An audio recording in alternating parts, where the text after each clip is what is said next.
en primer lugar, pues gracias también de esta ocasión, poder dialogar y externar nuestros propios pensamientos universitarios de UAM en un momento muy fuerte de crisis global, de decadencia de esta cultura occidental, y creo yo que es precisamente la universidad y sus propios ideales, que son nuestros, los que nos hacen de veras, en realidad, recobrar nuestro esfuerzo y nuestra alegría de trabajar en la universidad. Un hecho histórico demasiado importante, la conquista de México, la posibilidad de una Europa que ya tenía muy rotas sus alas y mucho cansancio en el espíritu. Europa necesitó un poco de airarse, de descubrir otras tierras, y obviamente casualmente descubrieron América. Creo yo que mi propósito fue, al leer muchos comentarios y muchas historias del descubrimiento de América, y por consiguiente lo que pasó después, que fue lo que más me importa, es ver de qué manera nosotros recibimos una gran tradición europea con todo lo que significa Europa, con sus luces y sus sombras, pero también lo que pasó con esas luces y sombras en América. No fue ciertamente América una especie de imitación de Europa, como dice Gorman. No, nosotros tuvimos aquí grandes culturas, grandes tradiciones que chocaron, que en parte fueron, no todo fue eliminado, no los dioses murieron, no del todo. Cuando los Lamantinime, los sacerdotes aztecas, se encontraron con los primeros franciscanos, los 12 franciscanos, dijeron: déjenos ya morir porque han muerto nuestros dioses. En realidad no murieron todos los dioses, porque los tenemos en América Latina, los tenemos en México, los tenemos en los versos de los grandes poetas, de los grandes escritores de América Latina, con todo lo que esto significa de dolor, ¿no? O también de cantos de esperanza, como lo dijo el poeta nicaragüense, ¿no? En otras palabras, mi propósito fue: ¿qué es exactamente lo que mucho hemos marginado al escribir lo que nos pasó aquí en América y en México en particular? Hemos olvidado que también Europa, a pesar y contra todo también el dolor y la negrura y la conquista y el saqueo, que también fue un hecho histórico, por eso fue conquista, eran tiempos de renacimiento, nos dio una ética, nos dio un buen humanismo, una ética que nos vino por medio de toda esa tradición griega, platónica, aristotélica, una ética que fue también enriquecida por el primer cristianismo, el buen cristianismo, no la cristiandad en sentido de Kierkegaard, sino el cristianismo, el mensaje evangélico, donde venía lo que yo llamo un humanismo social. Pensemos, por ejemplo, en el humanismo social y en la ética social que ya tenía un Agustín de Hipona, un San Ambrosio, un Juan Crisóstomo, un Juan Nacianceno. Esa ética, ese humanismo social que se desconoce ordinariamente, fue lo que surtió para hacer una ciencia jurídica en el medioevo, en el siglo XIV, siglo XIII primero con Tomás de Aquino, y posteriormente en el siglo XIV con Sassoferrato y Baldo de Valdis, donde ya había una ciencia del derecho que realmente es completísima. Bueno, esa tradición fue lo que surgió, por ejemplo, al buen humanismo, por ejemplo, del siglo XVI de la Universidad de Salamanca. Entonces, Mucho se escribió de nosotros, mexicanos, latinoamericanos, lo que nos vino por medio de la Universidad de Salamanca, por medio de Francisco de Vitoria, Melchor Cano, por medio de Bartolomé de las Casas, ¿no? de los grandes monjes que estuvieron aquí acompañándonos en Mesoamérica.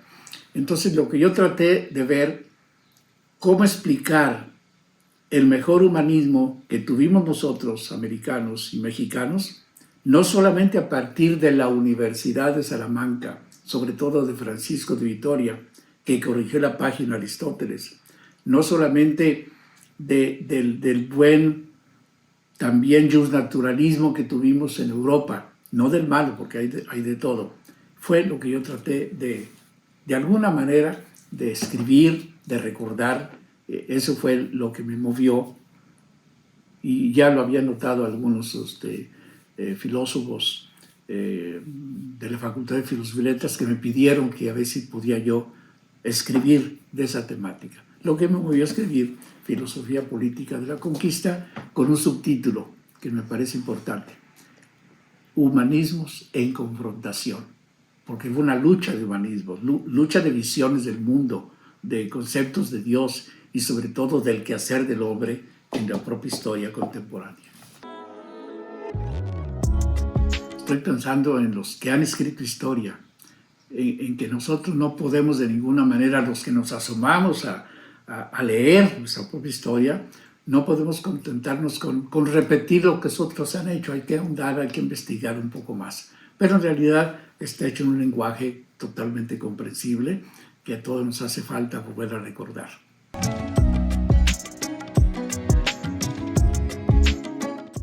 Bueno, en primer lugar, mencioné a Francisco de Vitoria, mencioné a Francisco Suárez, mencioné sobre todo a Bartolomé de las Casas.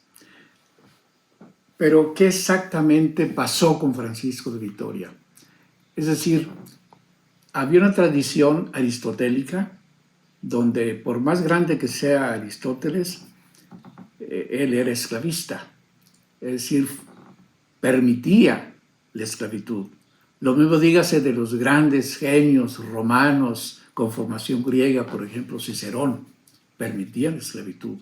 Lo mismo dígase de los grandes escritores de ética, Epicteto y Marco Aurelio, permitían la esclavitud. Y allí estaba mezclado el cristianismo. Pero el cristianismo, dígase el mensaje evangélico, y dígase los padres de la Iglesia, y dígase también la lectura que Hegel hizo de Europa y del cristianismo. Dijo Hegel: con el cristianismo ya todos son libres. Es decir, fue el cristianismo el que dio la pauta de que todos somos iguales, y en sentido universal. Entonces, fue la corrección, que yo resalto mucho allí, que hizo Tomás de Aquino en primer lugar en el siglo XIII, para corregirle la página a Aristóteles, que no nada más es genio porque nos dijo que el pensamiento debe ser racional y que el habitante de la polis debe ser libre. Le corrigió la página también porque también aquí en América había indios, había habitantes que podían ejercer un gobierno, plantar una ciudad y gobernarla, que no eran nada más salvajes o bárbaros. Bueno, esa es la página que corrigió el cristianismo, y esa es la página aristotélica, platónica y todo lo demás, a los griegos, que corrigió, por ejemplo, todo escritor cristiano imbuido de esa ética y de ese humanismo a partir del siglo XIII y sobre todo el siglo XIV. Eso fue necesario también para la modernidad, ¿no? Es decir, la modernidad, que parte de una manera oficial, histórica, en el Renacimiento, un Renacimiento que, si bien era admirable en el terreno del arte, de la arquitectura, de la música y del pensamiento político con Maquiavelo, había que añadirle algo a esos primeros renacentistas, de que si bien tenían un humanismo brillante, pero era un humanismo de conquista, era un humanismo de adquirir el poder, de no unir ley, derecho y justicia. Eso es la gran temática que en el Renacimiento, también menciono, está en Campanella, está sobre todo en Moro, en Tomás Moro, ¿no? En ese humanismo social que se mezcló con mucho, se enraizó, y por eso hay frecuente choque de humanismos. Yo creo que nos hace falta volver de nuevo a repensar nuestra América, a repensar lo que de hecho tenemos ahora, crisis por todas partes, no solamente mundial, sino también americana, 100%, porque tenemos aquí al lado un imperio, un Nabucodonosor del norte, como decía Rubén Darío, que tenemos que contrarrestar esa cultura muy de progreso, pero que es, por desgracia, ayuna de buenos y fuertes humanismos. Entonces fue no un pensador, varios pensadores. El Renacimiento, por ejemplo, sí, es un Maquiavelo que nos dio la horizontalidad de la gobernanza, la horizontalidad de que estamos manejando un Estado hecho por nosotros. Es Maquiavelo, no es Hobbes el que empezó esta idea.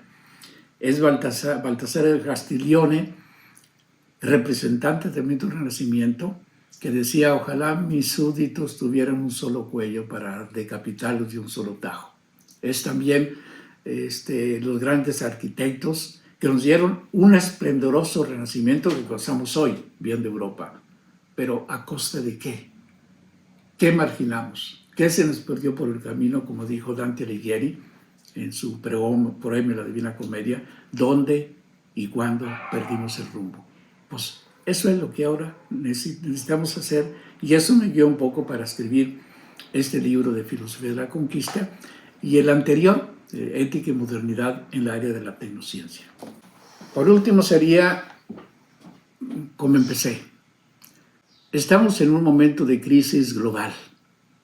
No es la pandemia lo más grave, no es los terremotos o las tormentas. El mal lo llevamos dentro y desde hace muchos, pero muchos siglos. El mal es exactamente lo que Nietzsche nos dijo cuando nos espetó la famosísima frase: la muerte de Dios. Dios ha muerto. No se refiere a un Dios personal, individual, ni mucho menos al Dios cristiano que murió, no. Se refiere que han muerto los principios y las normas que antes nos daban vida, nos daban esperanza, nos daban y nos proporcionaban un asidero. Hoy ese asidero se ha perdido, y lo decretó muy bien Churchill una vez. Las ideas con que yo crecí ya no están. Es decir, estamos terriblemente perdidos en zozobra, sobre todo mucha juventud, no toda, pero estamos a tientas, en peligro de acabarnos la tierra. No es un grupo político, no es un partido, no es una nación, es todo lo global. Eso exactamente también han respondido mis dos últimos libros: Ética y Modernidad en el área de la tecnociencia, y obviamente Filosofía Política de la Conquista, ¿no? El que quiera lo puede conseguir, están en Gandhi, están en Amazon, y yo creo que la universidad es el mejor medio porque es el escenario ideal para ventilar problemas, para expresar nuestra manera de pensar, y ese pluralismo es la riqueza de la universidad.